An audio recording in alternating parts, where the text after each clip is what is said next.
Hello and welcome to the 905 podcast. And today we have a 905 roundup and a special look at the Greenbelt documents that have been released as a result of freedom of information requests by Environmental Defense. So this kind of leads on from our interview last week with Tim Gray of Environmental Defense and a look at the documents that they got as part of their legal process that otherwise would usually be not accessible to the public.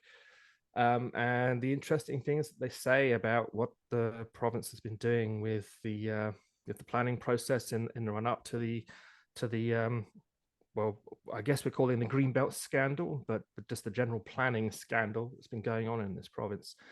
So, Joel, you've been doing some digging into the documents. What were your impressions? Well, I mean, there's a lot here, and kudos to environmental defense and to eco justice for putting this out there. It's just shy, I think, of 7,000 pages of documents, and yeah, so it took me a while just to kind of go through and peruse some highlights from it. But what got me was it's kind of like a pulling back the curtain on the development process and realizing. You and I had always thought that the development process was developer put the plan for a plot of land to the municipality. Municipality says yay or nay based on the plan, and that any appeal could go to the Ontario Land Tribunal, and they would eventually rule 9 times out of 10 in the favor of the developer. And we thought that was the process, and this kind of revealed not under this government that's not entirely accurate. Basically, that the minister and it looks like the premier's office were hip deep in giving favors to people who knew how to talk to them right. There's a whole industry of consultants that instead of working to influence policy, just to get on the Rolodex, on the speed dial of the minister or premier's office to say, I want this specific plot of land changed for my client, my customer, whomever. It was very much under this government, very much an ad hoc, piecemeal approach to development, which has its own problems. Other journalists, the Narwhal and the Toronto Star have done. They have more people to kind of do the deep dive into the 7,000 pages. It was just me on my own, so I'm not going to go into the he said, she said, gotcha moments of the back and forth emails. But I'll kind of get you my overall impression is that this government is policy phobic, or I guess process phobic on designing something, and it explains kind of where we are now in the development process and the housing, and where we are in the housing crisis, in that they kind of squandered the last 6 years, I would say, in possibly redesigning the housing process, or to address the housing crisis, to get shovels in the ground and stuff built. Instead, they decided on this ad hoc, piecemeal. My buddy comes to me and says, I want this plot of land taken out of the green belt, or I want the designations taken away for me to use. And that's been kind of how they processed it. I mean, the very first PDF file that we opened, you look at it, and immediately it is just letters from the Minister Steve Clark at the time, to various clerks of Halton, Peel, Hamilton, Toronto, other jurisdictions around the province, basically saying, I'm exercising my power as minister under the law to overrule your official plan, and I am making these changes. And then immediately after that is the correspondence back from the clerk saying, basically, whoa, time out, wait a minute, like, we should have a conversation. This came out of nowhere. And that's kind of been, that's the relationship that this government has decided to have with municipalities, not just in the 905, but in Ontario at large, which we will go into later in the episode. That's kind of the crux of why we think the housing crisis is not going to get solved underneath this government. It's really, yeah. I mean, it's like you say, it's the contrast between how it's supposed to work and how it's actually working. And I remember back before 2018, having the kind of impression that in certain areas the province had, in effect, this is before the PCs, this is under the Liberals, that in certain areas, and that was basically in the downtown urban growth centres of suburban Ontario, the province had in effect taken planning powers away from the cities in any real sense and taken those to the province. And I felt that many people felt that that was wrong in as far, in the extent to which it had gone, although the intent behind it, which was to sort of encourage downtown development rather than sprawl, was good. Mm. And but what we're seeing here now is that that kind of process, which had at least a plan and a kind of idea and a theory behind it, has now gone. I mean, the impression you get from these documents is just of a chaotic kind of scattergun approach, where the minister is simply responding to requests from people. People saying, "I want to build on this." And he's like, "Sure, here's a letter. Boom, we're Right. gonna build on that." It's just all over Well, the place, isn't it? I mean, that's kind of that's certainly that's the impression you got, I think. And well, it is. I mean, my kind of more superficial sort of look at it is is getting that impression well, too. there's a perfect example that I as listeners of this podcast know, I live in Burlington, and so I was curious what was happening in my backyard. And there's an area in a neighborhood here in Burlington called Aldershot, and there's a plot of land called Eagle Heights, which it is. It's a section of undeveloped land. It's very much rural land, kind of inside Burlington's boundaries. Just to kind of set the image for you if you're listening. The municipality has been trying to keep it as a rural natural heritage system because there's an endangered species, a gecko or a salamander or something like that. That Jefferson lives. salamander, I think. If I Sure, remember why right. not? Yeah, but they live in there. They live in there, and it's a big thing. It is what it is. But they seem to make their nests kind of in this area, and so there's not really a big push to carve it up yet. Whereas the owner of that land had been wanting to develop it and was pressuring the minister's office to change it as from a rural or natural heritage system to a settlement area, and using the argument that it would fall within the provincial employment zone to develop into like an industrial or a business park. Presumably, this is still ongoing. And whether or not you want it, you can get into the nitpicky bits of if it does qualify or what they want to. The point was, this had been going on for years, and it's just there's no. At some point, somebody has to say, no, you can or you cannot develop this, or this is what you have to build on it. And instead of just saying, okay, we're going to work with the municipality to say, this is what the municipality wants there.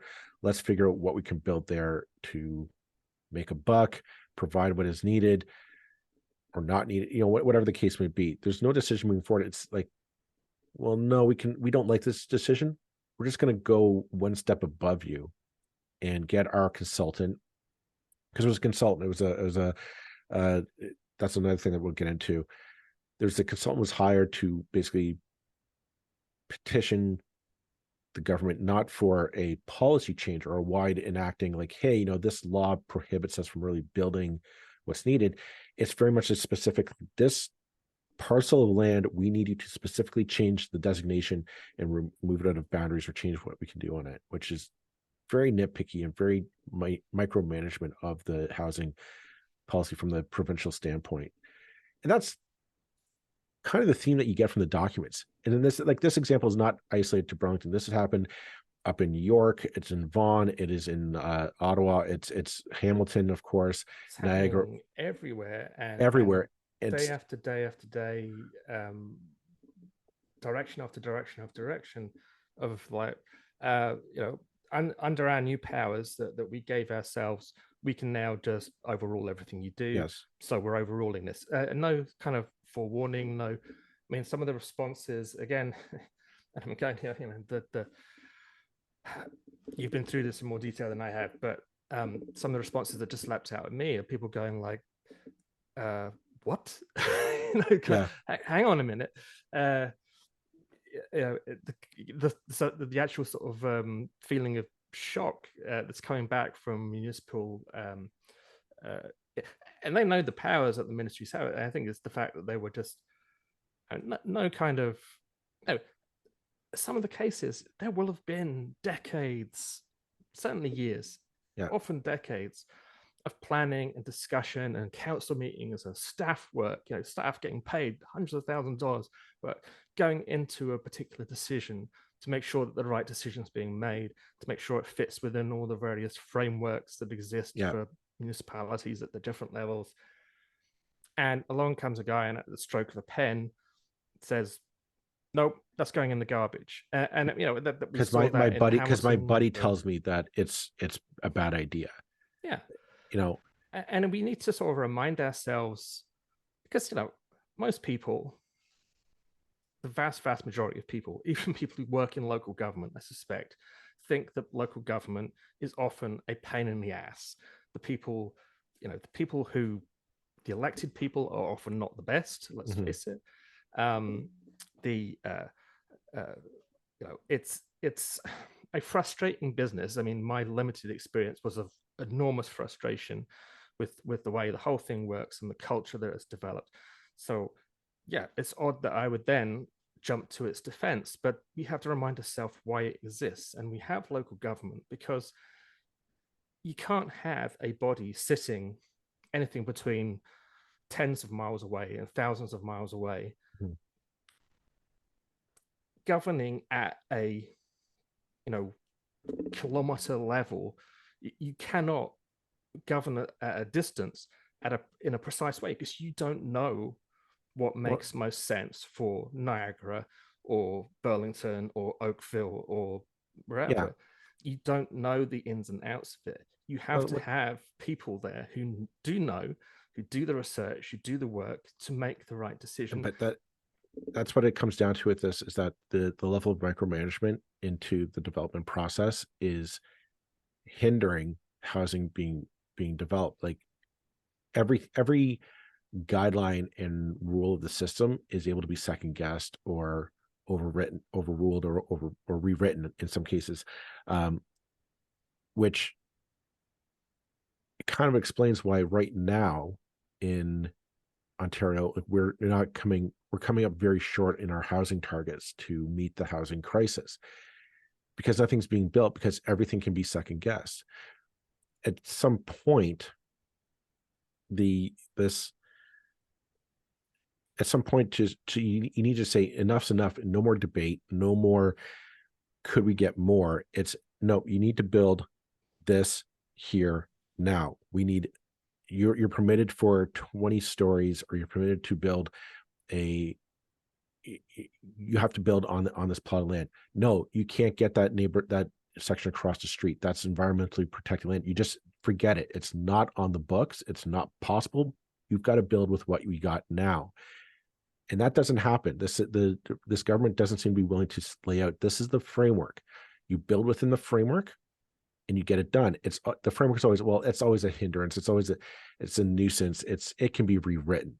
And when you have that, what we're seeing right now, and this is the reality, is when you have that attitude of these government, this is the bureaucracy and the rules that are written down are none of them are useful. It's all, we should have laissez-faire approach to housing. This is what happens because, well, I don't have to build now because I can always wait further down the road. The other point that comes out of these documents is this isn't a unique problem to the Ford government. We've had there's correspondence between clients, or between clients and the minister and premier's chief of staff office, saying essentially clients have been petitioning the Ontario PC Party since John Tory was premier, or sorry, leader. My apologies. Petitioning them to say, you're going to free up my land.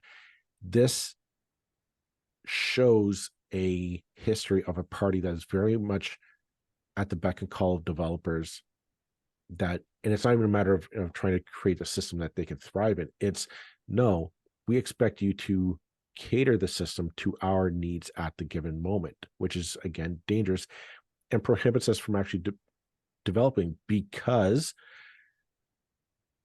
you try and create a system that you just say, nope, you got to build, you got to put shovels in the ground. Well, I don't really have to plan that system, because I'll just put money into the next campaign, and I'll elect, once Doug Ford leaves, I'll elect somebody else in the Progressive Conservative Party to run on, damn those Liberal or NDP bureaucrats, they're clogging the system, nothing's getting done. And we start the process all over again. It's honestly a very depressing read, in that the development industry doesn't really seem to be more interested in how do I put shovels in the ground as much as how do I maximize the value of my land for my bottom line. So I can say I've got so many assets on my books. Yeah. This ad hoc process is chaotic, and it doesn't, the whole drive of, well, not the whole drive, a significant part of the drive of the PCs was that everything takes too long to happen. So if everybody just comes to us and asks for us to do it, then it will speed the process up.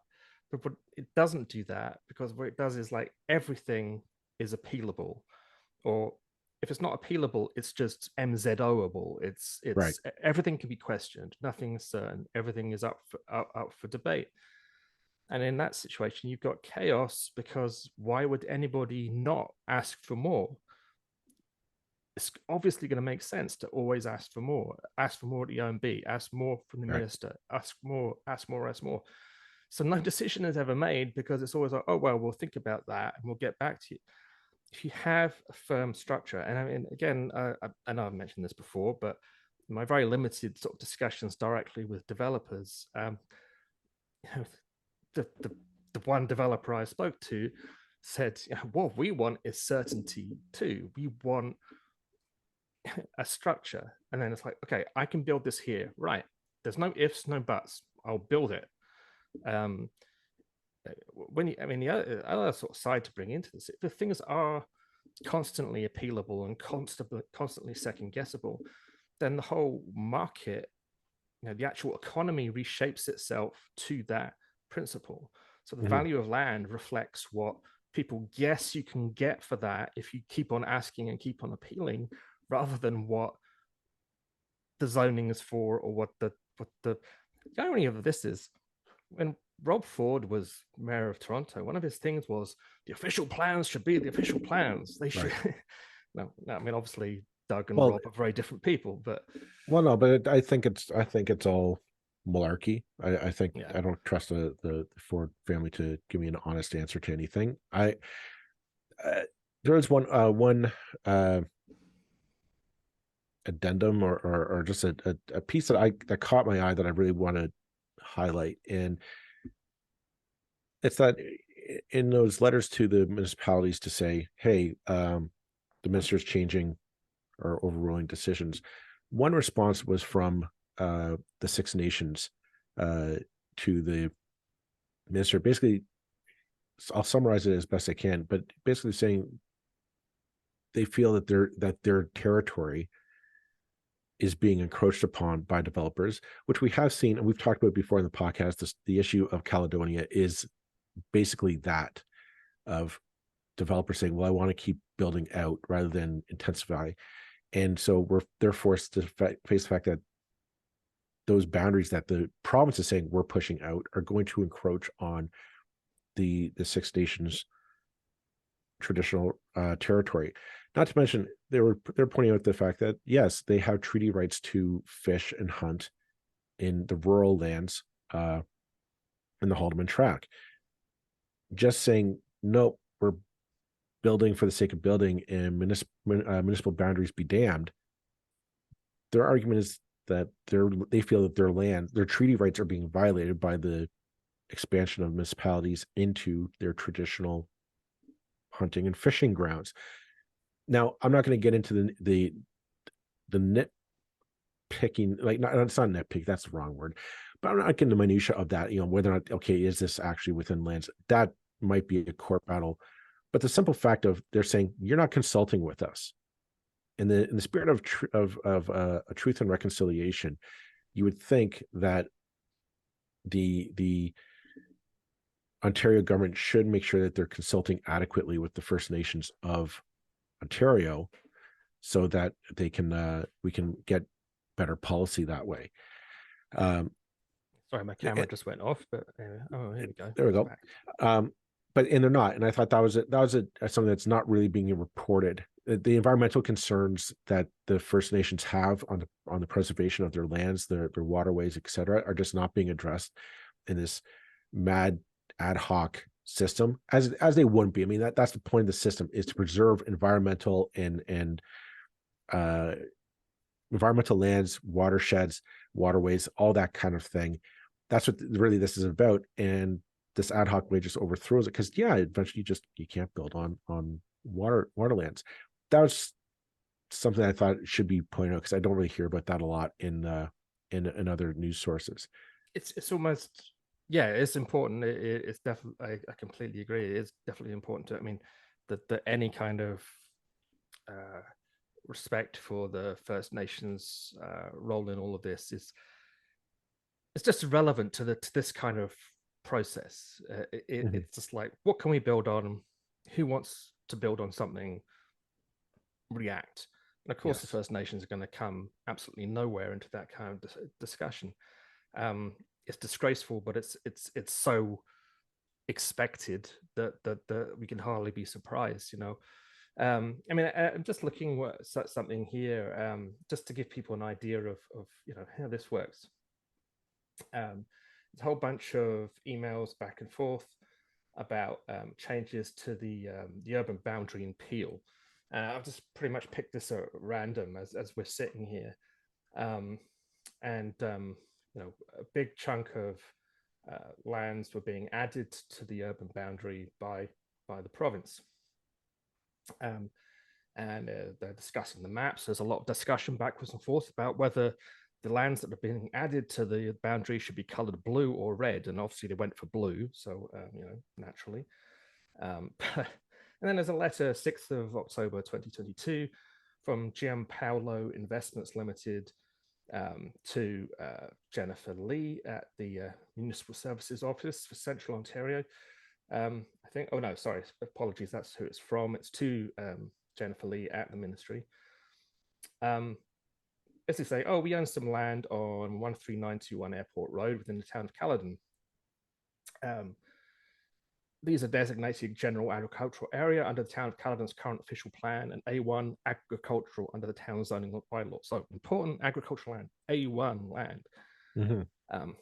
Now, these would have been discussed and considered and planned within Peel, and within Peel region, and within the city as well, under the town of Caledon. These will be discussed and planned and considered for decades and decades and decades.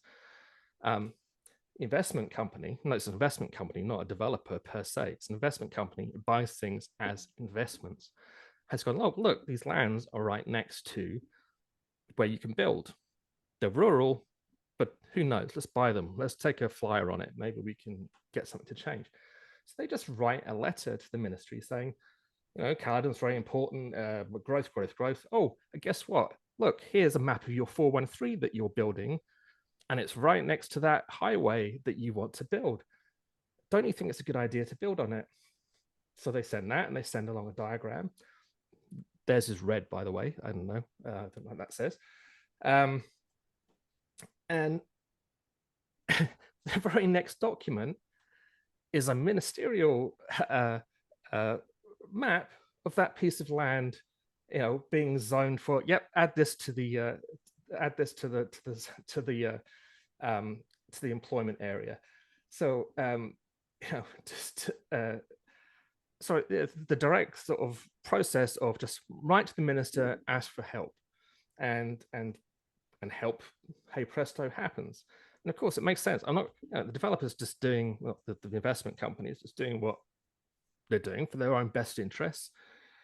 But that's not supposed to be how it works. That you just, absent of any kind of process, any kind of consideration of what's right and proper and best for the Mm-hmm. for everybody's interest, for the environment, for protecting from intensification, for avoiding sprawl, all of that just completely out of the window. And you know that's the system that we have now. And even though the uh, the Greenbelt, has led to this scandal, and a whole bunch of decisions have been rolled back and reversed, even though that has happened, this is still the process that we now have because of the acts that happened before, because of the changes to the Municipal Act that already happened. So there's nothing to stop this happening again. It's just that people are saying, hey, look, this is obviously wrong when you've got developer writing to minister and minister making decisions. The minister can still make arbitrary decisions. He's just not allowed to make them directly as a result of influence from other people. What gets me about this is how completely neutered and powerless the municipal governments are in this province. Which I know this isn't the provincial sphere or anything, but we keep talking. The dialogue on the national level on the housing crisis has always been those blasted municipalities blocking development from going forward. And I think that these documents kind of kick that argument a bit out the door, because it's very clear that rather than setting up a process of this is where you can build, this is what you can build, instead the province has micromanaged it to the point where municipalities don't have any power. Like why I look at the idea of that we see the federal government, the current federal liberals and federal conservatives talking about how they're going to go after these municipalities and holding back funds if they don't make the right planning decisions to promote housing in their communities. And that's all well and good, but I think I look at it and say, like, the real problem here is you've got to get the province to get its act together and say, to create a system that it is just go, go, go, not, well, can I get a bit more? Can I get a bit more? Can I get a bit more? I look at this, I look at this and question, like, where do we go from here? And I mean,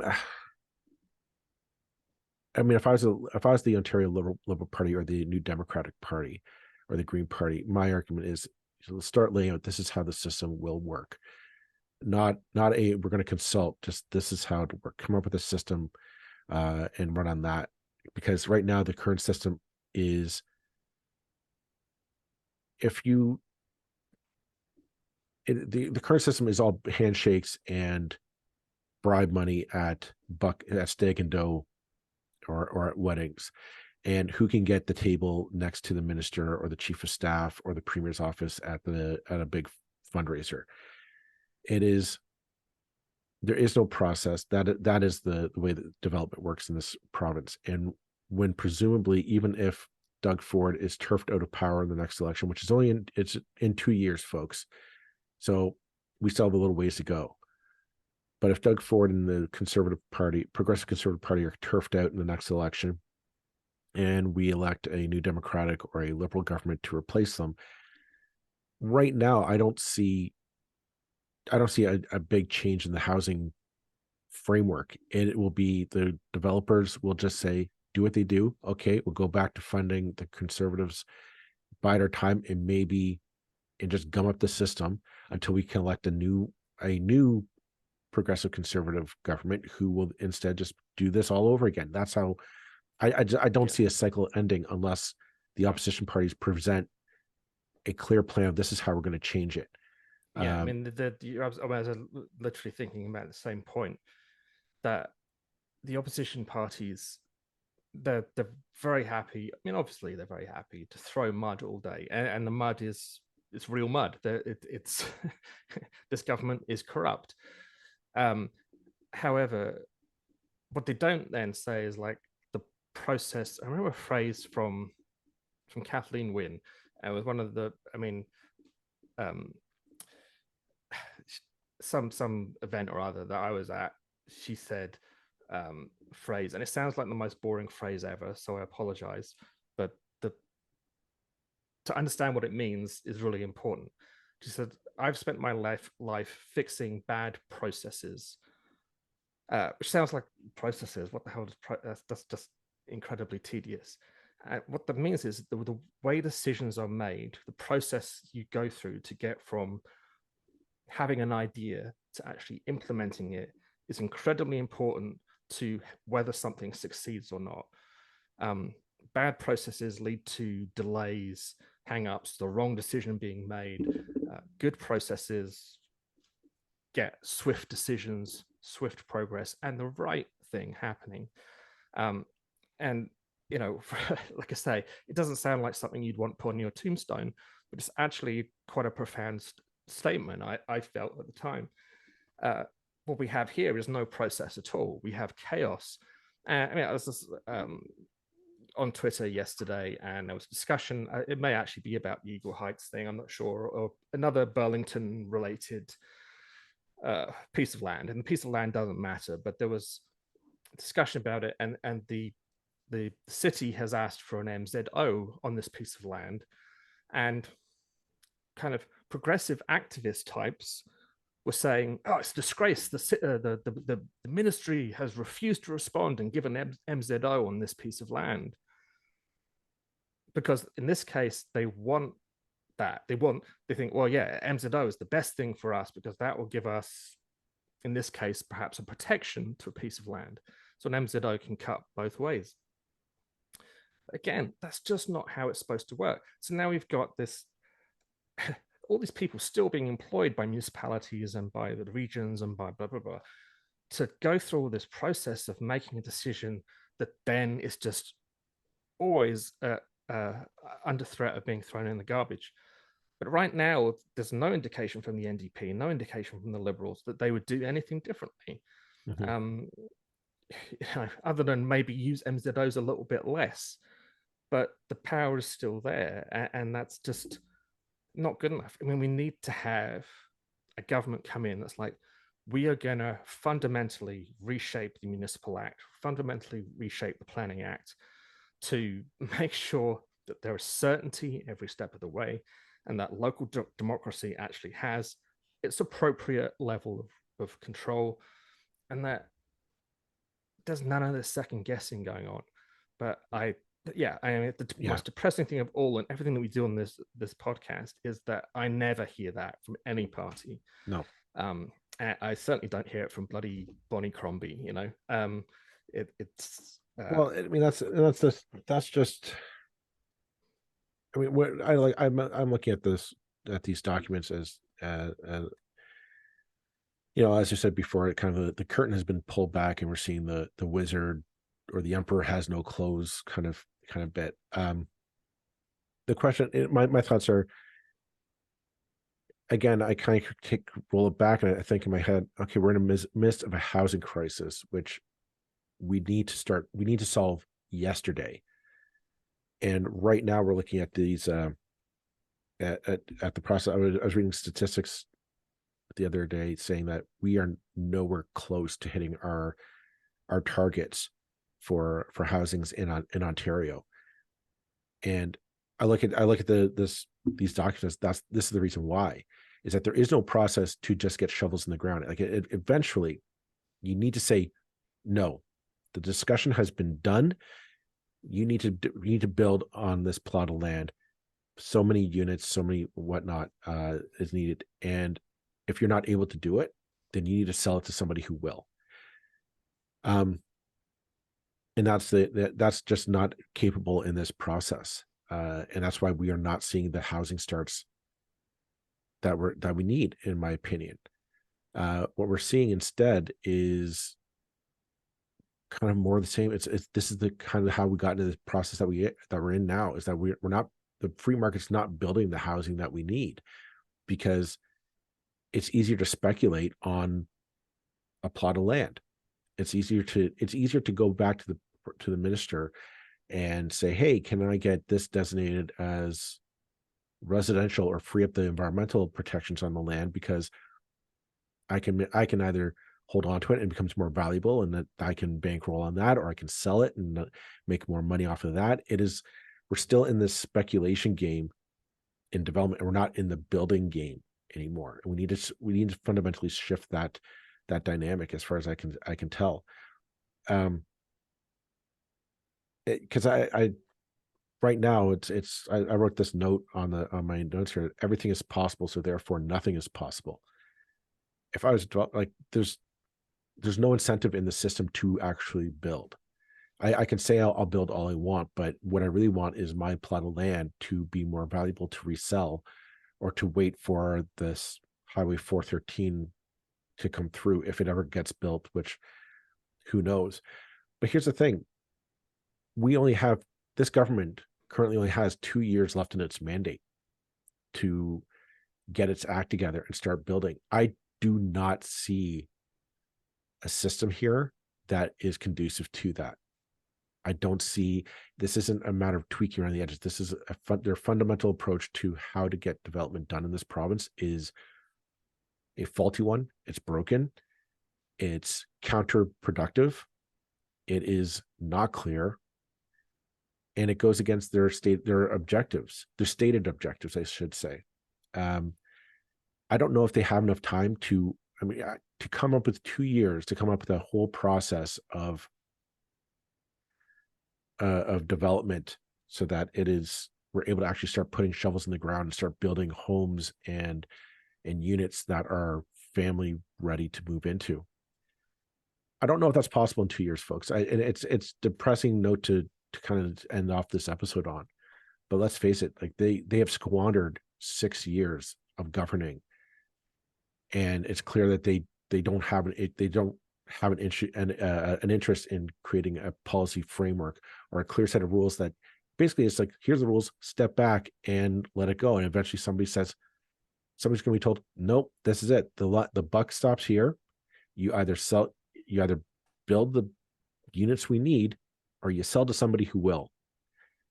And they're just not willing to tell that to their buddies. Yeah. I mean, it's didn't. I mean, a leopard doesn't change its spots. Certainly not this leopard. They've got caught with their hand in the cookie jar, so to speak, or asking for people to put money into the cookie jar, perhaps better analogy. But they don't accept that the fundamental process is broken, which that's the difference. That the process that they have put in place is still in place. Mm-hmm. The idea that basically all local planning is ultimately done by the province, not by anybody else, is still in place. The direct correlation between a letter to the minister and a planning decision by the ministry is going to be more obtuse, let's say. They'll find a way to make it clear it's not, that connection is not so obvious. And by the way, everybody, going through these documents, that direct correlation seems very apparent. Oh yes, yes, it is. There's the letter from the developer. There's the emails from ministry staff saying, this has been requested. We've missed it out from our planning things. Should we be adding it? Stuff like that. I mean, I'm paraphrasing. Those aren't the literal words, but very much that's the implication of what's going on.